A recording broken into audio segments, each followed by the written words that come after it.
Hello everyone, welcome to our YouTube channel.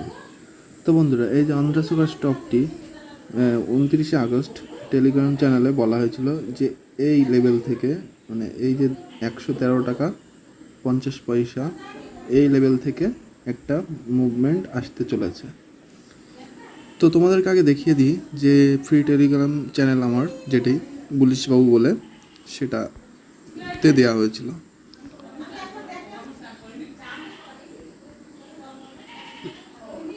এই যে Andhra sugar by 113 টাকা 50 পয়সা, টার্গেট 120 টাকা। তো অলরেডি এটি টার্গেট অ্যাচিভ করে নিয়েছে এবং তোমাদেরকে চার্টে নিয়ে দেখাই। এই যে অন্ধ্রা সুগার এটি শর্ট টার্ম এবং লং টার্মের জন্য বিশাল একটা অপরচুনিটি আসতে চলেছে অন্ধ্রা সুগারে। আমি অবশ্য কিনতে পারিনি একটু ব্যস্ততার কারণে এই লেভেলে।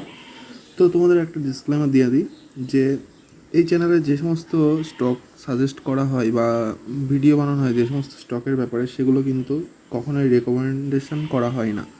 এটা জাস্ট এডুকেশনাল বা লার্নিং পারপাসে বলা হতো। অন্ধ্রা সুগারের যদি চার্টটা দেখা হয়, এই যে আমি যদি মান্থলি ভিউ দেখি, মান্থলি ভিউয়ে দেখো, মান্থলি ভিউ যদি দেখা যায় 22 সাল অর্থাৎ 21 সালের ডিসেম্বরে একটা বড় এই স্টকটি একটা ডাউনফল এসেছিলো। যদি এটা পার্সেন্টেজ ওয়াইজ দেখা যায় তাহলে দেখেনি কত পার্সেন্ট একটা এসেছিলো, প্রায় 80%-এর কাছাকাছি এই স্টকটি একটা এক মাসে এটা নিচে এসেছিলো।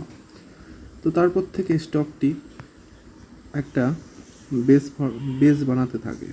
2022 থেকে 2024 সাল পর্যন্ত একটা লং টাইম দেখো একটা বেস বানাচ্ছে, ঠিক আছে। তো এটার জন্য বলা যেতে পারে একটা গুড অপরচুনিটি আসছে অন্ধ্রা সুগারে।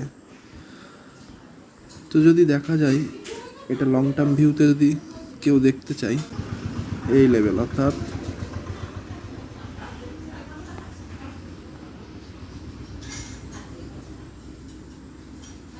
130 টাকার এই লেভেলটা যদি মান্থলি ক্যান্ডেলে যদি এটা একটা ক্লোজিং দেয় এই যে 130 টাকার উপরে, তাহলে এটা থেকে একটা ভালো র্যালি আসতে পারে। তো যদি টার্গেট দেখা যায়, তো ফার্স্ট টার্গেট বলা যেতে পারে ওই 130 টাকার উপরে যদি ক্লোজিং দেয়, তাহলে এটার ফার্স্ট টার্গেট হতে চলেছে 160 টাকার কাছে। নেক্সট টার্গেট হতে চলেছে 250 টাকা। যদি 130-এর লেভেল ব্রেক করে তাহলে 160-এ পৌঁছাবে এবং এখান থেকে একটা র্যালি আসবে এবং সেটা 250 টাকার টার্গেট হতে চলেছে। কিন্তু একদিন দুদিনে আসবে না র্যালিটা, কারণ এর প্রিভিয়াস চার্টেই দেখা যাচ্ছে বা ক্যান্ডেলেই বোঝা যাচ্ছে এটা একটু টাইম নেবে। দেখো এখানে একটা যদি প্রিভিয়াস দেখি যে এখানে কত মাস ধরে একটা বেস বানাচ্ছে। এরপরেও যদি এর আগেরও যদি হিস্ট্রি দেখা যায়, তো এখানেও দেখো একটা লং টাইম ধরে একটা বেস বানিয়েছে, ঠিক আছে। তারপরে একটা র্যালি এসছে, আর যখন র্যালিটা এসছে একটা বড় র্যালি এসছে, ঠিক আছে। কেউ যদি এখানে ইনভেস্ট করে থাকে একটা ভালো প্রফিট জেনারেট করতে পেরেছে।